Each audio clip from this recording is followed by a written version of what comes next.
It's like, maybe like an upper. Well, you know what? While the weight is still light, it's a great opportunity to kind of feel, because technically, one of the things that happened for me earlier in my career was my upper chest. It took time to learn how to connect with it and make it work for me so I can develop it. So I had to use a series of other exercises to help me learn how to make the connection. So I had to do like things like pullovers and dips for a long time to learn how to activate my upper chest, this area like up through here. So it was, you know, technically a lot of times when I start with cables, I would want to make the contraction here, but I'd be flexing all my front down, you know, everywhere else, triceps, chest, but no upper chest. It was one of those things that had to come with time, you know. And even now, like the times when I get out of practice with doing certain things, it takes a minute to even build the mind-muscle connection to reaffirm the ability to take my mind and link it to those areas that make them work and make them work. It's like so sometimes finding it, those mechanics, you know. But I've learned it, and I'm able to make it work. Let's go. 3, 4, 5, 6, 7, 8, 9. I've done a little bit of them. There's times we trained a lot heavier, but the wear and tear on your joints are really, really. All of the guys that I saw that trained super heavy, all I do was heavy duty. All of those guys, you see them early in their career. You see them now, they don't do it anymore. Dorian. Yeah. Amazing dude. Accomplished a lot of it in his career. But I just don't think, even Branch, you know? Yeah. And I remember, there's a lot of times I used to watch Branch's videos, watch him train.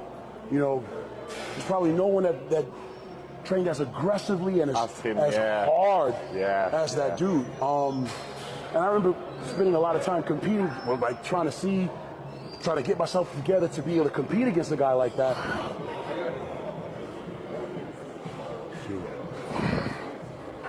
Nice. 8. 2, easy.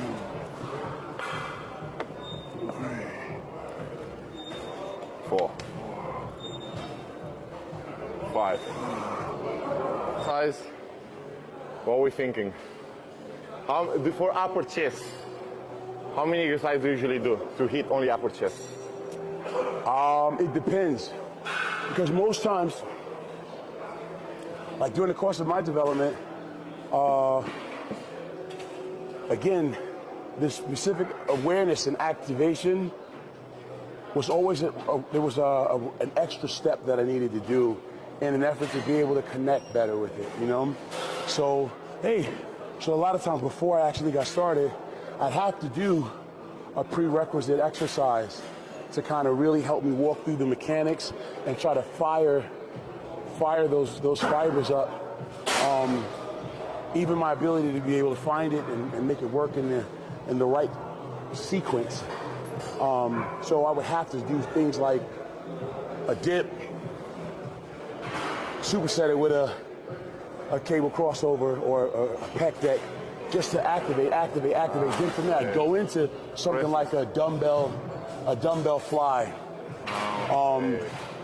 In time, I was able to teach myself how to, a lot of times you do dumbbell flies, and a lot of times the question can be how far to go back. Is it with your elbow this way or this way? And how far, how open does that degree need to be, and how much is too much? I found that I was able to figure that out by pre-firing those muscles with a movement like dips and a cable crossover. And then from that, I'd be armed with the right feeling that would allow me to better easily find that groove and work with my flies. So my dumbbell flies.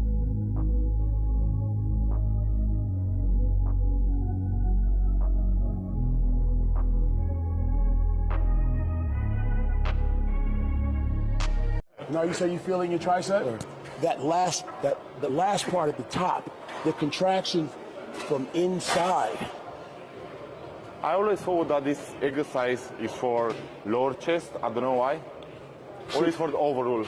The overall chest. Overall. Yeah. And I feel like particularly, remember this area we were just talking about? So I would do this with guillotine flat barbell bench press, where I bring the bar not to my nipples, but here, and I open up the range of motion that allows me to contract from up here. You know, your upper. So same thing. So the reason why you hit your tricep before was because, and that's what that attachment is. It's so you can hit your tricep. Okay. We don't want that. You know, this forces